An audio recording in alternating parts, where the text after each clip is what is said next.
umzimba wami. Look at this.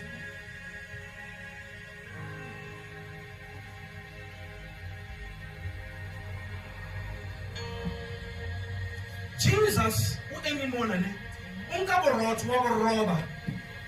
this is my body broken for you.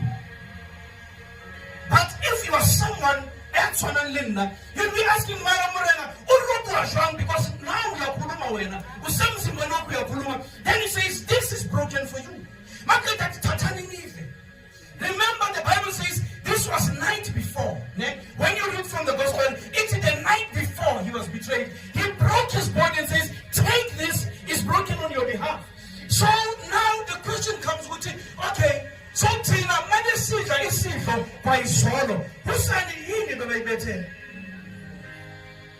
because he said this is broken for you. Take it. Amen.